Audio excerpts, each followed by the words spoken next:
నమస్తే, welcome to our channel. AP IT విద్యాశాఖ మంత్రి నారా లోకేష్ ప్రస్తుతం కర్ణాటకలోని సింధనూరులో పర్యటిస్తున్నారు. మరి అక్కడ ఆయనకు అడుగడుగునా నీరాజనం లభిస్తుందని చెప్పుకోవచ్చు.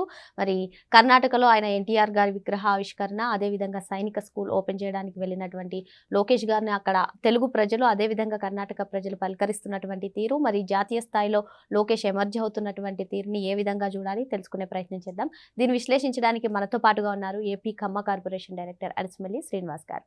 నమస్తే సార్. నమస్కారం అండి. సార్, జాతీయ రాజకీయాల్లో క్రియాశీలకంగా పార్టిసిపేట్ చేస్తున్నారు నారా లోకేష్ గారు. ప్రధాని మోదీ గారికి కూడా చాలా యువ నాయకుల్లో గుర్తొచ్చేదంటే ముందు లోకేష్ గారి పేరే అని చెప్పి చాలా మంది చెప్తున్నారు. మరి ఈ రోజు చూసుకున్నట్లయితే కర్ణాటకలో సింధనూరులో ఎన్టీఆర్ గారి విగ్రహావిష్కరణ, అదేవిధంగా సైనిక స్కూల్ ఓపెన్ కి ఆయన వెళ్తే అక్కడ ప్రజలందరూ కూడా ఆయనకి ఘన స్వాగతం పలికారు.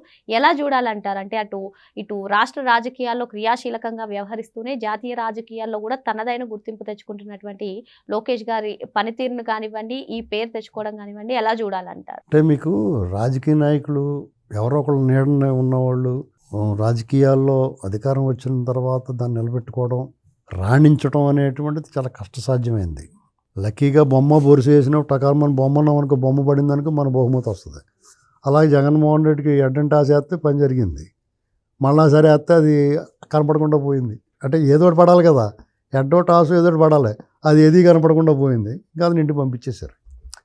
అంటే నీకు ఏదైనా ఒక అవకాశం వస్తే దాన్ని నిలబెట్టుకుని ఛాన్సు, నిలబెట్టుకోవడం తపన, ఇలాంటివన్నీ రాణించి గుణం ఉండాలి. లోకేష్ గారికి జగన్మోహన్ రెడ్డికి లోకేష్కి పోల్చాలి. మనం పోలిస్తే ఏమవుద్దంటే అలాగే జగన్కి పవన్కి పోల్చాలి. అంటే జగన్ అంత దద్దమ్మనేటువంటి చెప్పాలంటే వీళ్ళిద్దరితో పోల్చాలి. ఎందుకంటే జగన్ కూడా రాజకీయ వారసుడే. వాళ్ళ నాన్న ముఖ్యమంత్రి చేశాడు, ఎప్పటి నుంచో రాజకీయాల్లో ఉన్నాడు. అతనికి వాళ్ళ నాన్న ఒకటే టాస్క్, అంటే వాళ్ళ నాన్న మరిపించాలి. వాళ్ళ నాన్న తాలూకు వారసత్వాన్ని తీసుకుంటే ఆ ఒక్క గోడ దాటితే చాలు. లోకేష్కి అలాగ కాదు. వాళ్ళ తాత ఎన్టీ రామారావు గారు, వాళ్ళ మాంగారు బాలకృష్ణ గారు, రాజకీయ నాయకుడిగా, సినిమా యాక్టర్గా, గ్లామర్, ప్రజాదరణ చంద్రబాబు నాయుడు గారు. ఏకంగా 4వ సారి ముఖ్యమంత్రి, అప్పుడు ముఖ్యమంత్రి 3 సార్లు ముఖ్యమంత్రి చేశాడు. విజనరీ లీడర్గా చాలా దేశంలోనే పెద్ద పేరున్నాడు. అన్నిటికన్నా పెద్ద గోడ అది. ఈ హెర్డిల్స్ అన్నీ హై జంప్ చేసుకుంటూ రావాలా, తనను తాను ఎమర్జ్ అవ్వాలి రాజకీయాల్లో. అంటే అతను మామూలుగా ఒక ఎమ్మెల్యేగా గెలిచి మంచి పేరు తెచ్చుకుంటే సరిపోదు. వాళ్ళ తాత కనపడుతూ ఉంటాడు కొండలాగానే. ఆయన ఇమేజ్ ఆకాశం అంత ఉంటుంది. వాళ్ళ బాలకృష్ణ గారు, ఆయన సినిమా హీరో, పైగా రాజకీయంగా ఎమ్మెల్యే, 3వ సారి హ్యాట్రిక్ ఎమ్మెల్యే. వాళ్ళ నాన్నగారి గురించి చెప్పకలే, అందరూ తెలిసిందే కదా. ఇవన్నీ దాటుకుని లోకేష్ తన ముద్ర కనపడాలంటే అది ఎంత కష్టసాధ్యమైన పని. అందుకని అతను ఏం చేయడంటే ప్రతిపక్షంలో ఉన్నప్పుడు ఒక రకంగా యుద్ధం చేసాడు. అతను ప్రతికూల పరిస్థితులు అయిన వాళ్ళు కాని వాళ్ళు అందరూ దూరంగా ఉన్నారు. చాలామంది అతనికి అండగా నిలబడి, అతను పాదయాత్ర స్టార్ట్ చేసినప్పుడు దూరం నుంచి అలా చూసేవారు, అంతే, దగ్గరికి వచ్చేవారు కాదు. తర్వాత జనంలో అతని ఇమేజ్ అలా పెరిగిపోతున్నప్పుడు చేరారు అంతా. చివరికి వచ్చేటప్పటికి అతను ఫోర్స్ అయిపోయాడు. పోనీ అధికారంలోకి వచ్చాడు. అధికారంలోకి వచ్చిన తర్వాత అధికారంలోకి వచ్చామని చెప్పుకో, తను పెట్టి పడుకోలేదు జగన్లాగా. ఇంకా ఎక్కువ కష్టపడుతున్నాడు. మనం కొన్ని హామీలు ఇచ్చాం, వాళ్ళ నాన్నగారికి అండగా ఉండాలి. పవన్ కళ్యాణ్ గారు పక్కనే, 3 పార్టీలు కలయిక ఇది. ఎవరిని ఒప్పించుకుంటా చాలా జాగ్రత్తగా, కత్తి మీద సోము ఇప్పుడున్న పరిపాలన. అలాంటి పరిస్థితులు ఎక్కడా కూడా 2 ఏళ్ల పాటు గడిచిపోయింది కదా బ్రహ్మాండంగానే. వాళ్ళు ఇచ్చిన హామీలు నెరవేర్చుకుంటున్నారు. తను నిర్వహిస్తున్న శాఖలో మంచి పేరు తెచ్చుకున్నాడు, బాగా సాగుతుంది. అలాగే ఢిల్లీలో కూడా ఎమర్జ్ అవుతున్నాడు. ప్రధానమంత్రి మోడీ గారికి అత్యంత ఇష్టడు, సన్నిహితుడిగా మారిపోతున్నాడు. ఒక పక్క నుంచి అలా దగ్గరైపోతున్నారు, అలా ముద్దిడేసుకుంటున్నాడు ఆయన. ఏకంగా ఇతను రాజ్యసభ లాబీల్లో కనిపించాడు, గ్యాలరీలో కనిపించాడని సుబ్బారెడ్డి లాంటి వాళ్ళు కూడా బోరుమని నోట్లో గుడ్డలు కొక్కుని ఎడుతూ కూర్చున్నారు. అంటే అతను ఆ రకంగా ఎమర్జ్ అయినప్పుడు సహజంగానే ప్రజల్లో ఒక రకమైన అభిమానం, ఆదరణ పెరుగుద్ది, క్రేజ్ వస్తుంది. ఇవాళ సింధనూరు అతను పర్యటనకి వెళ్ళాడు. కృతజ్ఞతా పర్యటన కూడా అన్నది. ఎందుకంటే చంద్రబాబు నాయుడు గారు అరెస్ట్ అప్పుడు కానీ, తెలుగుదేశం పార్టీ క్లిష్ట పరిస్థితిలో ఉన్నప్పుడు కర్ణాటక నుంచి చాలా మద్దతు లభించింది. ఇప్పుడు చంద్రబాబు నాయుడు గారు అరెస్ట్ అయినప్పుడు ఒక రకమైన నిశ్శబ్దం వచ్చేసింది అంతా. ఇది కారణం ఏంటంటే చంద్రబాబు నాయుడు గారు మన చట్టాన్ని గౌరవిద్దాం, ఎవరో కూడా అడ్డుపడకండి అని ఆయన వాలంటరీగా వాళ్ళకి సహకరించాడు.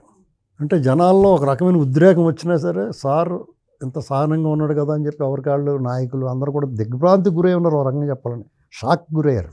ఆ షాక్లో చాలా నిశ్శబ్దంగా ఉంది అంతా. చాలామంది వాళ్ళు ఏమనుకున్నారంటే వైసీపీ వాళ్ళు కానీ లేకపోతే బీఆర్ఎస్ చెందిన వాళ్ళు కానీ చంద్రబాబు నాయుడు కానీ అరెస్ట్ చేసినా కానీ పెద్ద చెప్పులు లేదు అనుకున్నారు. ఆ నిశ్శబ్దం ఎప్పుడు బద్దలైంది? విప్రో సర్కిల్ దగ్గర బద్దలైంది.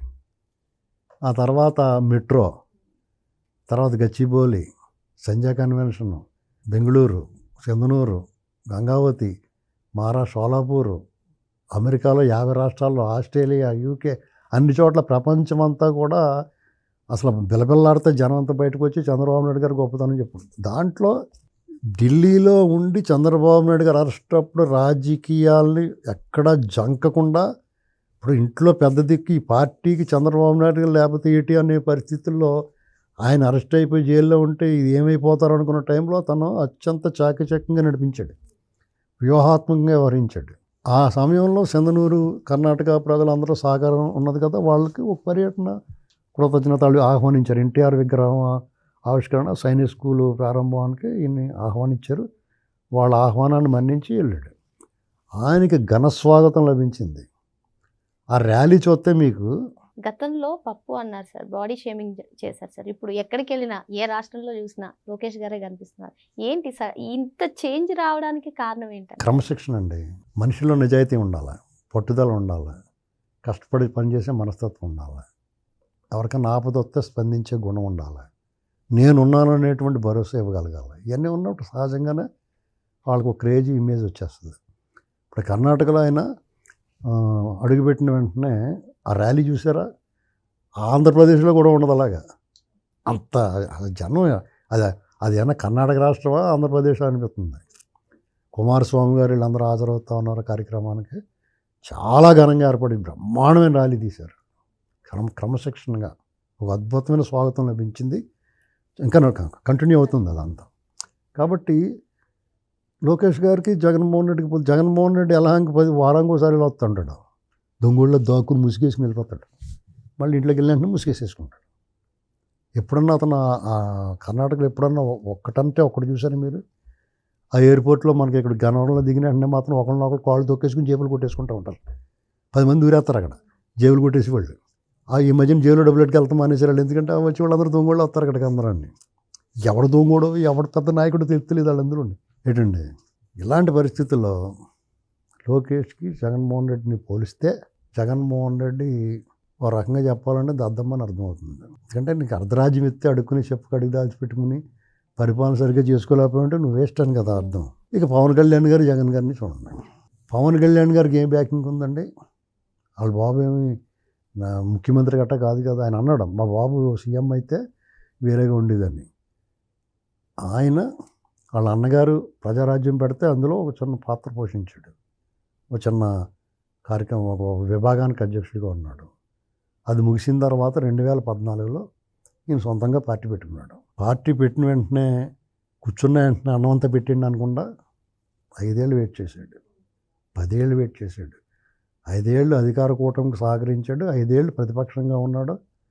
10 ఏళ్ళు అయిన తర్వాత అప్పుడు కూటమిలో కలిసి అధికారంలో ఉన్నాడు. ఇప్పుడు అంటే నిచ్చిన మెట్లు ఒక్కొక్కటి ఎక్కుంటూ వచ్చాడు. అడ్డగోలుగా డబ్బులు దొబ్బేసి ఎవరినో అడ్డం పెట్టిన రాష్ట్రాలను కొల్లగొట్టేసి వేల కోట్లు లక్షల కోట్లు సంపాదించి రాజకీయాల్లో రాలేదు అతను. సినిమాలో ఆల్రెడీ ఎస్టాబ్లిష్ అయ్యి తను స్వయంగా కష్టపడి ₹4 సంపాదించుకుని అందులో ₹3 ప్రజలకు పెట్టి ఎవరి కష్టంలో ఉంటాడికి పెట్టి అలాగే అతను ఒక ఇమేజ్ సంపాదించాడు. తన ఇమేజ్ని ప్రజలకు ఉపయోగపడుతుంది. జగన్మోహన్ రెడ్డి ఏం చేశాడు? వాళ్ళ నాన్న అడ్డం పెట్టుకుని కొల్లగొట్టేశాడు. ఇది చాలదండి అని మళ్ళీ అధికారంలోకి వచ్చేదాకా ఖర్చు పెట్టుకుని అధికారంలోకి వచ్చేదాకా ఇంకా అంతకు 3 రెట్లు కొట్టేశాడు. ఇవాళ పవన్ కళ్యాణ్ గారు ఎలా పనిచేస్తున్నాడో తనకు అప్పచెప్పిన బాధ్యత, ఏజెన్సీలు, రోడ్లు ఎలాగే ఇస్తున్నాడు. ఏదన్నా అన్యాయం జరిగితే ఎలా నిలబడుతున్నాడు? ఫారెస్ట్ ల్యాండ్స్ గట్ట కొట్టేస్తుంటే రాష్ట్ర ప్రజల హితం కోసం తనను తాను తగ్గించుకుంటున్నాడు కదా. కొన్నిసార్లు అవకాశం ఉన్నప్పుడు ఇప్పుడు గర్వం వస్తుంది ఎవరికన్నా, నా వల్ల మీరు గెలిచారని అనొచ్చు. కొంతమంది అంటారు. అలాంటి మాటలే మాట్లాడకుండా వాళ్ళ మైండ్ అంతా కూడా రాష్ట్రాన్ని అభివృద్ధి చేసి అప్పుడు విజయగర్వంతో మనం మాట్లాడదాం అనేటువంటి వేచి ఉన్నారు వాళ్ళు. అప్పుడే గెలిచామని ఆనందాన్ని పొందట్లేదు వాళ్ళు. మనం చేయాల్సింది చాలా ఉంది. అమరావతి, పోలవరం, అభివృద్ధి, ఉద్యోగాలు ఇప్పించాలి, మనం ఇచ్చిన హామీలు నెరవేర్చాలి, ఈ లక్ష్యంతో పనిచేస్తున్నారు. మనోడు ఏం చేసేవాడు, నెల అయిన తర్వాత బటన్ నొక్కి టైంకి పెట్టండి రా బాబు అని చెప్పి. ఇప్పుడు ఆ మధ్యన ఏదో సినిమాలో ఉన్న ఆహుతి ప్రసాద్ గారు ఇప్పుడు చనిపోయాడు ఆయన.